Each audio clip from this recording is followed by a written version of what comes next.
প্রসাদ খেতে যেহেতু ভালোবাসি তো এখানেও কিন্তু ছাড়েনি। কোথায় জানো, এটা তামিলনাড়ুতে চলে এসেছি প্রসাদ খেতে। কি ভাবছো তাই কি? না না, একটু অন্য রকমের ঘটনা। কারণ আমি প্রথমেই বলেছিলাম আমার বোনের অপারেশন হয়েছে। তো আমার বোনের যেখানে অপারেশন হয়েছে সেখান থেকে জাস্ট 2-3 মিনিট পায়ে হাঁটা পথে দূরত্বে আর কি এই মন্দিরটা ছিল, গোল্ডেন টেম্পল, যেটা কিন্তু অনেকেই চেনো আবার অনেকেই চেনো না।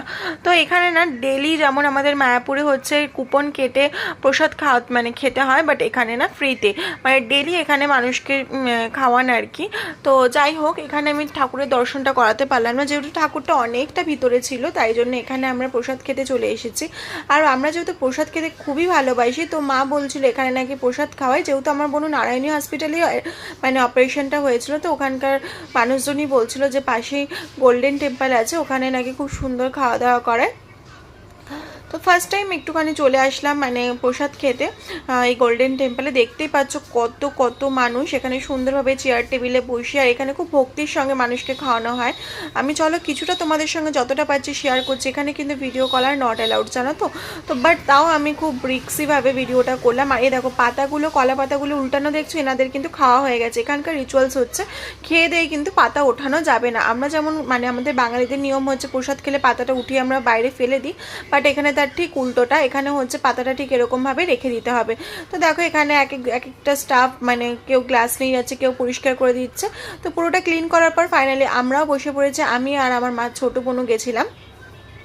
তো এখানে দেখো কলা পাতায় খেতে দিচ্ছে, যেটা কিন্তু আমাদের বাঙালিদের খুবই প্রিয়। আর এখানে দেওয়া থাওয়াটাও খুবই ভক্তির সঙ্গে, এনা যে ফ্রিতে খাওয়াচ্ছে বলে মানে যেমন ইচ্ছা তেমন দিয়ে দিল, একদমই কিন্তু না, খুবই সুন্দর দেওয়া থাওয়া। বাট এখানকার টেস্টটা একটু অন্যরকম ছিল, কারণ হচ্ছে এখানে প্রত্যেকটা জিনিসে একটু টক ইউজ করে এরা। তো চলো যেইটুকুনি পারবো তোমাদের সঙ্গে শেয়ার করব। তো আমার এখন পড়ে গেছে কলা পাতা, গ্লাস সবই দিয়ে দিয়েছে। আর দেখো এখন চলে এসছে ভাত। তো এখন ভাতটা ফাইনালি দেবে, তার জন্য ওরা রেডি করছে ভাতটা আর কি।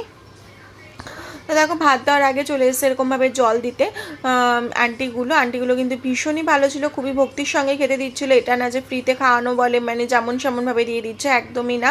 তো দেখো এখানে কি সুন্দর গাজরা লাগিয়েছে না সবাই, এখানে কিন্তু গাজরা লাগানোটা মাস্ট, বাইরের দেশে কিন্তু গাজরাটা মাস্ট। তো যাই হোক এখানে ফার্স্ট দিল হচ্ছে মিক্সড ভেজ একটা, আর একদম গরম গরম ভাত, যেটা দেখতেই পাচ্ছ ধোয়া উঠছে। তো এরকমভাবে ভাত দিচ্ছিল, আর দিল হচ্ছে ডাল। তো চলো যতটা পাচ্ছি আমি তোমাদেরকে দেখানোর চেষ্টা করছি। ভাতগুলো কিন্তু এরকম টাইপের ছিল। তো এখানেও দিয়ে দিয়েছে ডাল। তো ডালটা দেওয়াটা আমি তোমাদের সঙ্গে শেয়ার করতে পারলাম না। লাস্টে আর একটু ওদের কিছু একটা সবজি টাইপের ছিল, যেটা আমি ঠিক বুঝলাম না, নিইনি, তাই ভিডিও করতে পারিনি। তো যাই হোক আমরা এখন বেরিয়ে পড়েছি। বাইরের ওয়েদারটাও দেখো। আর বেরোনোর পরেই দেখলাম এখানে একটা সুন্দর গণেশের মূর্তি।